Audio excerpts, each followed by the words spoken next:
करुणा से उनका गुणगान, गुणानुवाद यही जीवन का परम लक्ष्य है। आनंद, प्रेम, शांति, अंतहीन सुख,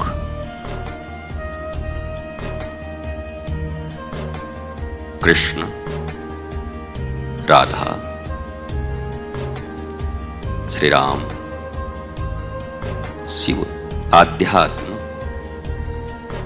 धर्म, सत्संग, कीर्तन, सज्जनों की संगति, सत्य, ये सब एक हैं। नाम अलग अलग हैं, पर इनमें से किसी एक का भी अवलंबन जीव को प्राप्त हो तो प्राप्ति आनंद की ही होगी, सुख की होगी। सभी आनंद ही पाना चाहते हैं।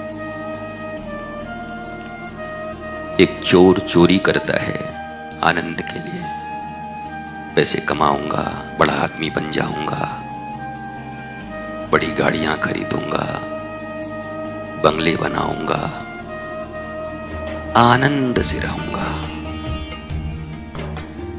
एक छात्र ब्रह्म मुहूर्त में उठकर पढ़ता है, पढ़ूंगा, एग्जाम दूंगा, बड़ा बनूंगा, बड़ी नौकरी करूंगा, खूब कमाऊंगा, आराम और आनंद से रहूंगा। एक गायक दिन रात रियाज करता है, सुंदर गाऊंगा, इंडियन आइडियल में आऊंगा, एक दिन भारत का श्रेष्ठ गायक बनकर, संगीतज्ञ बनकर खूब नाम करूंगा, खूब पैसे कमाऊंगा, लग्जरियस लाइफ जीऊंगा, आराम आनंद करूंगा। एक भ्रष्टाचारी भ्रष्टाचार से धन कमाकर आराम और आनंद ही चाहता है। रावण सीता का हरण करके आनंद चाहता है। हनुमान जी श्री राम की आज्ञा से जगत जननी जानकी भवानी का खोज पाकर श्री राम के मुख पर प्रसन्नता देखकर आनंदित होना चाहते हैं। तो सब आनंदित होना चाहते हैं। प्रश्न भी एक, उत्तर भी एक। न करोड़ों प्रश्न हैं, न करोड़ों उत्तर हैं। तरीके अलग अलग, पर चाहत एक। हमने सुना है ईश्वर एक है, वही अनंत रूपों में प्रकाशित हैं। वैसे भी छोटी छोटी छोटी छोटी छोटी छोटी छोटी छोटी डिजायर्स, इच्छाएं दिखती तो अलग अलग हैं, पर सबका परिणाम केवल और केवल आनंद है। इस मर्म को जिसने जान लिया वो कभी विचलित नहीं होता, व्याकुल नहीं होता, उसके चित्त में कोई चंचलता नहीं होती। इंद्रियां आसन पर बैठी रहती हैं, शरीर आसन पर बैठा होता है। और जिन्होंने ये समझा है कि हर इंद्रिय को अलग अलग वस्तुओं से तृप्त करूंगा,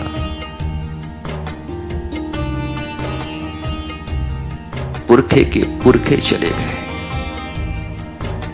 पर कोई पूर्णानंद प्राप्त नहीं किया। जीवन के अंतिम क्षण में मृत्यु सैया पर पड़े, छोटी वाली बबीता आई कि नहीं, वो पोता आया कि नहीं,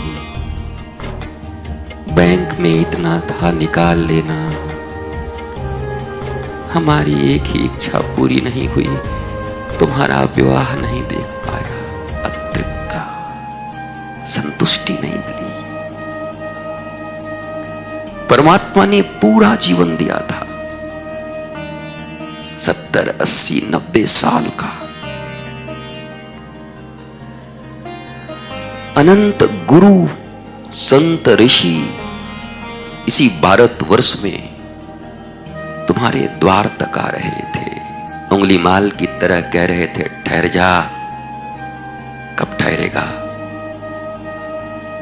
पर तुम और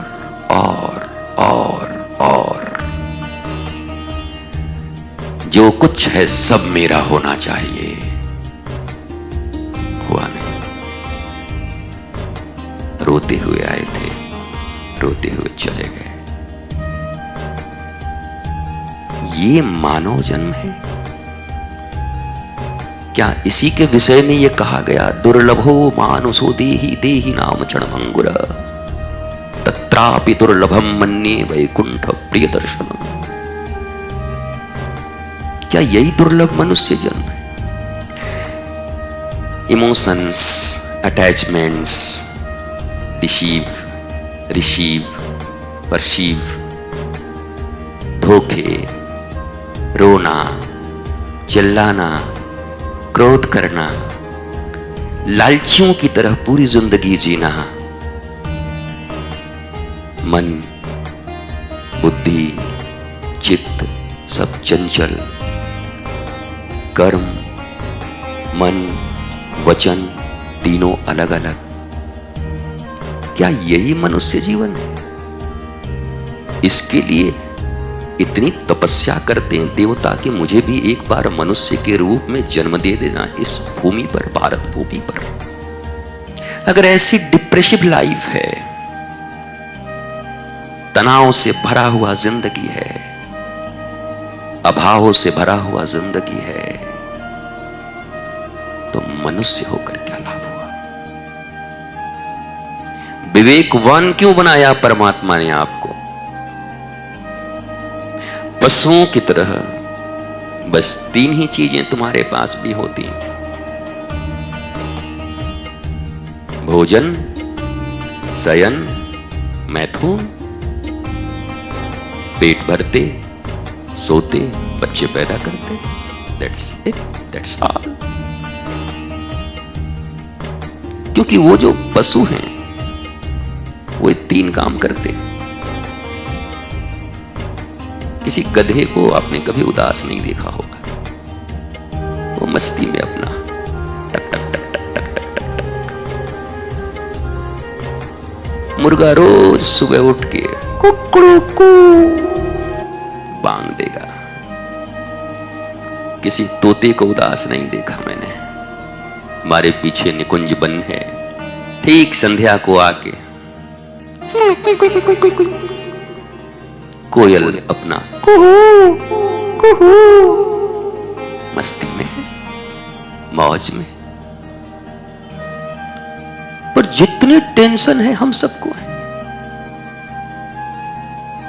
एक ने मुझसे कहा कि मुझे बहुत टेंशन है। मैंने पूछा किस बात का? बोला एक भी सन नहीं है मेरा। टेंशन भी है और सन भी। तुम तो बोले टेंशन है।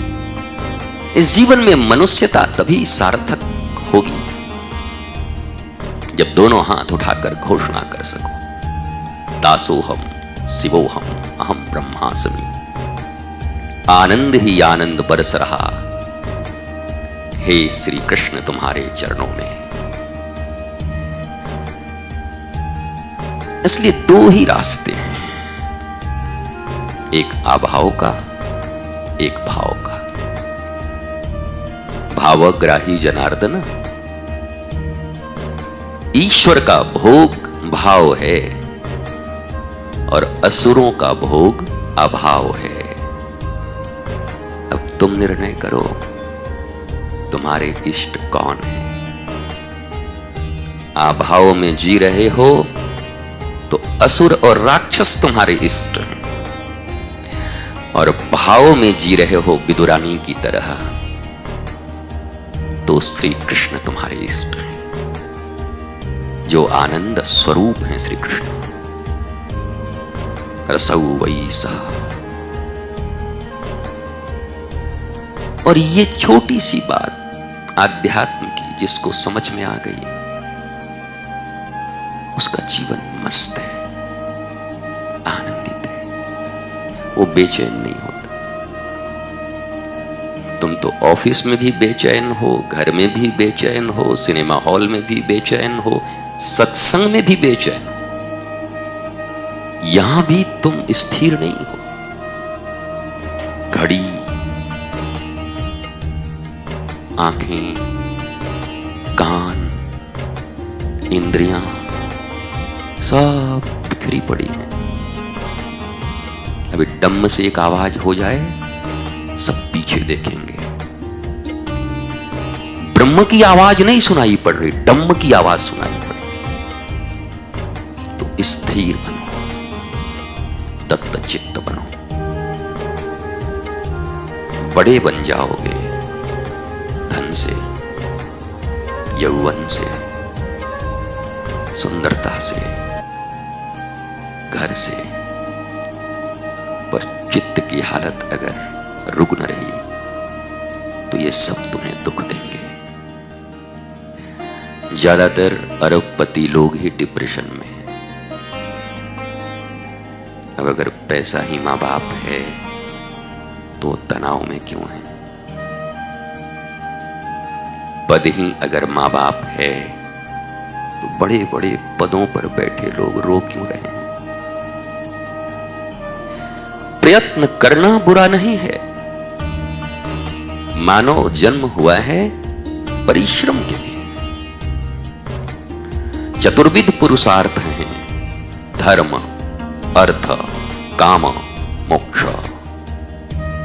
ये चारों मानव के लिए ही बना है। लेकिन पहला पुरुषार्थ धर्म है, और हमें बचपन से पहला पुरुषार्थ अर्थ सिखाया जाता है। क्या कहते हैं माता पिता, पड़ोसी, बेटा खूब कमाओगे ना, बड़े बन जाओगे तो खूब आनंद से रहोगे। तोड़ दी श्रृंखला वैदिक सनातन धर्म की, तुम्हारे ही पूर्वजों ने, तुम्हारे ही लोगों ने, जिनको तुम अपना कहते हो।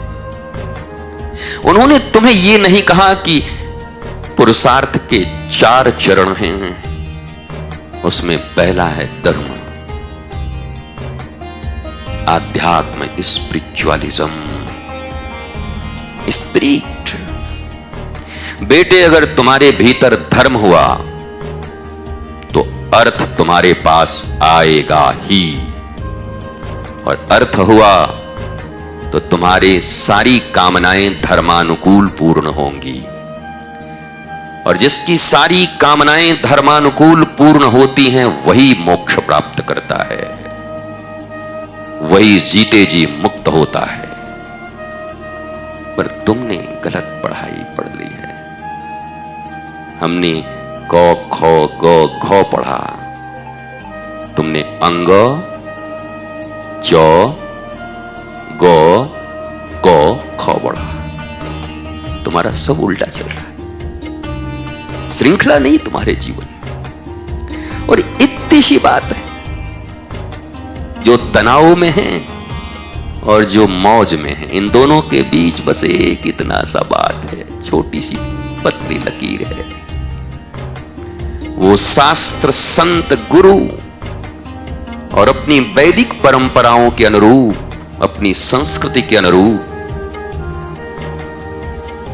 विलक्षणता के साथ श्रृंखलाबद्ध होकर चल रहे हैं। एक को कहते हैं ऑर्डर में चलना, और एक को कहते हैं डिसऑर्डर, बोला मेंटल डिसऑर्डर, और एक बोला मेंटली ऑर्डर में।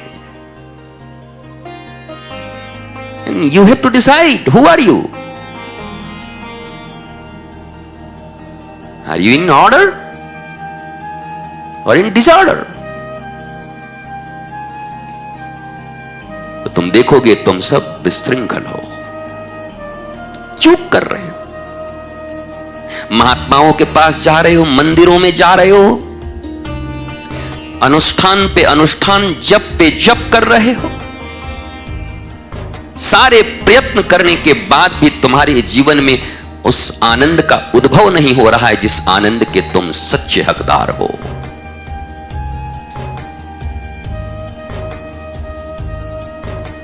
या तो सुधर जाओ या तुम्हें तुम्हारी जिंदगी मुबारक। जियो, रो, मांगो, अभाव में रहो, और या तो दास भरोसे श्री राधा के सोवत टांग बजार। ये दोनों ही जिंदगी तुम्हारे पास है। कोई संत, कोई ग्रंथ, कोई महंत, कोई पंथ बस इतना ही सिखाएगा। चलना तुम्हें होगा, मानना तुम्हें होगा। इस दुनिया में सबसे बड़ा चमत्कार है आध्यात्मिक होना। जिसने शरीर, इंद्रिय, मन, बुद्धि, चित्त, अहंकार के बाद आत्मा से पहचान कर ली, अध्ययन धन आत्मा, ये दुनिया का सबसे बड़ा चमत्कार है। इसलिए दत्तात्रेय नंगे हैं और महाराज यदु उनके पीछे पीछे भागते हैं। प्राचीन ऋषि लंगोटी में हैं और राजा दंडवत मार रहे हैं। इसलिए संत, साधु और सन्यासियों को महाराज कहा जाता है। महाराज जी प्रणाम। वो जो सांसारिक सत्ता का सुख भोग रहे हैं उन्हें राजा कहते हैं, और सांसारिक सत्ता से भी ऊपर जो आध्यात्मिक सत्ता का आनंद भोग रहे हैं उन्हें महाराज कहते हैं। आप तो ये भी नहीं जानते, बस महाराज जी प्रणाम, महाराज जी प्रणाम। मड्डू बीन भाई महाराज जी, क्या महाराज जी? महाराज जी तो उनको भी कहते हैं जो भोजन पकाते हैं। कौन से महाराज जी? महाराज, महाराज। राजाओं को भी जो सुख प्राप्त नहीं है वो महाराज को प्राप्त है आत्मज्ञान से। Because they know who are they. The beginning of real spiritualism is who am I?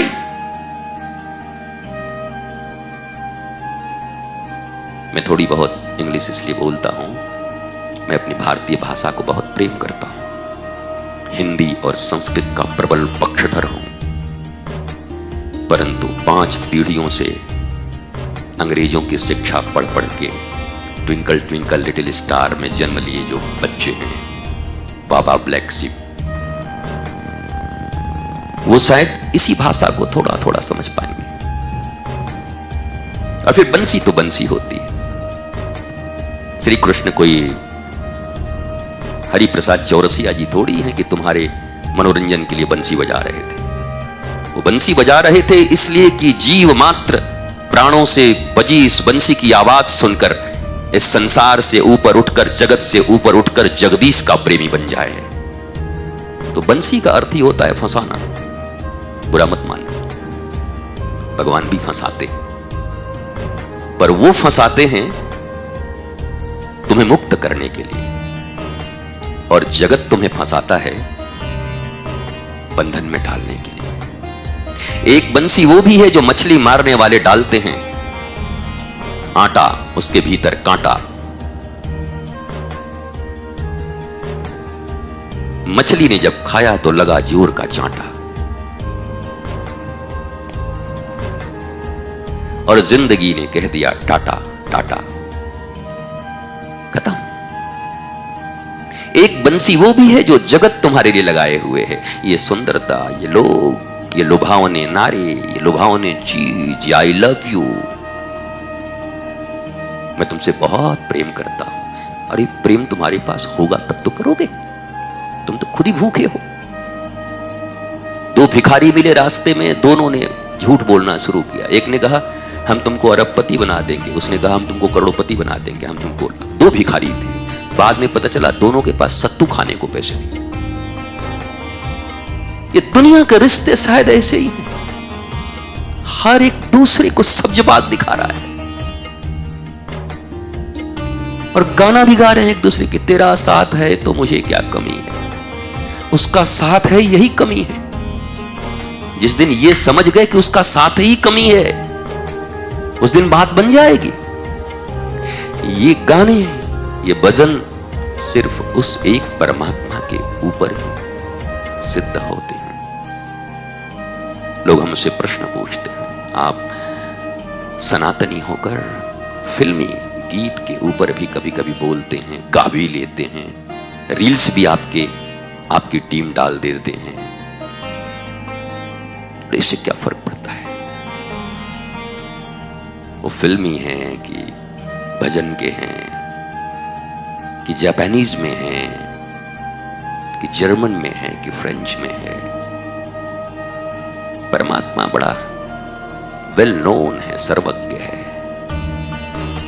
और अगर सब उसी के क्रिएशन है, फ्रांस में भी जन्म लेने वाला हमारे श्री कृष्ण का ही बच्चा है,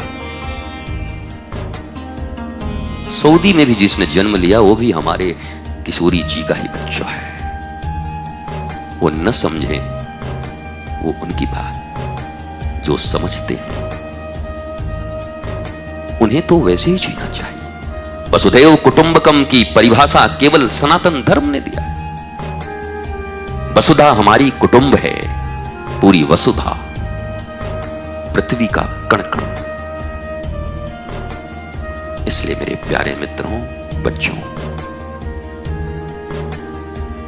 इस दुनिया में थोड़े सेल्फिश बनो, स्वार्थी, ज्यादा समाज सेवक मत बनो। हाँ, बड़े बड़े लोगों को गुमान हो गया, हम तो लोगों की महाराज जी सेवा में लगे। अरे अपनी सेवा तो कर ले। सेवा करते करते एक दिन डिप्रेशन में पड़ गए। मैं मना नहीं कर रहा हूं, मना नहीं कर रहा हूं, लेकिन करे वही। एक महापुरुष सदा कहा करते थे, जब एक मां पूछी कि मुझे कटहल बहुत पसंद है पर क्या करूं, जब कटहल तोड़ती तो हाथ में लग जाता है, दूध चप चप करता है, क्रोध आता है। तो महापुरुष ने कहा कि उसके पहले थोड़ा स्नेह लगा लिया करो, तेल, ऑयल, घी, और अब कटहल काटो,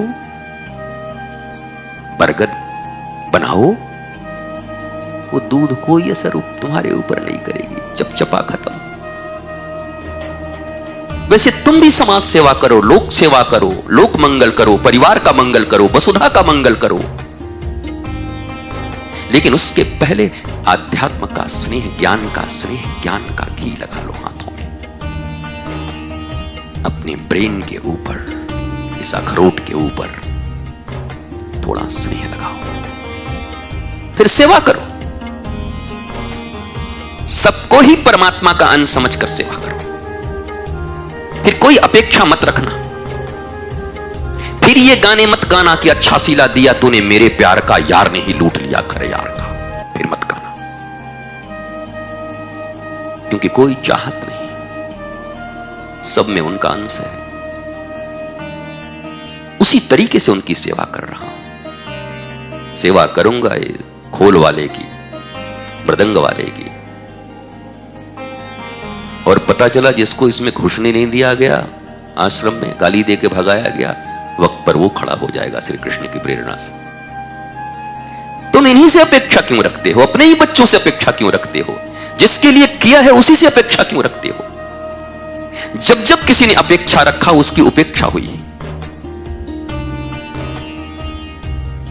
अपेक्षा, कितना प्यारा भजन हमारे पूर्वज लोग गाते थे। हमारी दादी, मैंने सुना, नानी दादी हमको तो पर दादाजी को भी देखने का अवसर मिला। सब कैसे गाते थे? बोला, सीताराम सीताराम सीताराम कही, जाहि विधि राखे राम, वाही विधि रही। आशा एक राम जी से, दूजी आशा छोड़ दे। धन्यवाद निर्विवाद राम राम कहिए, जाहि विधि राखे राम, ताही विधि रही।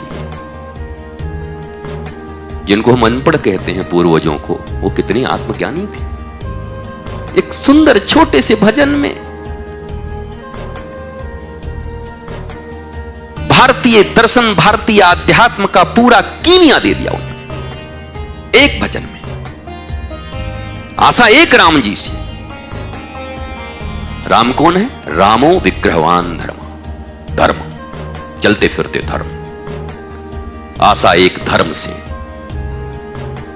आध्यात्म से। दूजी आशा छोड़ दे। धन्यवाद निर्विवाद राम राम कहिए, जाहि विधि राखे राम, वाही विधि रही है। ये मान गए तो तुम्हारा जीवन आसान हो जाएगा। न माने तो भीतर जितनी तंतुएं उलझी हुई हैं दिमाग में, मकड़े की जाल की तरह, एक दिन इसी में फंस के समाप्त हो जाओगे। मकड़े के जाल में ऐसा नहीं कि मकड़ा ही नहीं फंसता, मैंने मकड़े को ही फंसते देखा हुआ। कभी कभी ऐसा होता है मकड़ा अपने जाल में फंस जाता है, और हम भी वही मकड़े हैं। स्पाइडर बनाते तो दूसरों के लिए हैं कि इसमें मक्खी फंसेगा तो खाएंगे, पता चला अपने ही खत्म हो गए। इतना बढ़िया जाल बनाया, ये जंजाल अपने लिए बन गई। हमारे गुरुदेव बहुत प्यारी बात कहा करते थे, विजी का अर्थ होता है बी इजी, सहज रहिए। महान दिखाने का प्रयत्न मत करिए, धर्म के पथ पर चलिए। महानता आपके सिर पर ताज के रूप में आके बैठे। आप दिखाने का प्रयत्न मत करो, आई एम ग्रेट। सहज रहो। काम में वृत्ति है, कहो मेरा काम बहुत ज्यादा है, मेरे भीतर क्रोध बहुत ज्यादा है, मुझे लोभ बहुत ज्यादा है, मुझे मोह बहुत ज्यादा है, मुझे अहंकार बहुत ज्यादा है। महाअहंकारी को भी कहते हैं, मैंने सुना है, हम में तो अहंकार नहीं है भाई, हम तो सबके लिए, अरे तो अहंकार का पाप है तू। वो भी कहते हैं हम में अहंकार नहीं। अरे रोग स्वीकार तो करो, रोग से दूर होना है तो जो रोग है उसको स्वीकार तो करो, तब तो उसका इलाज हो, चिकित्सा हो।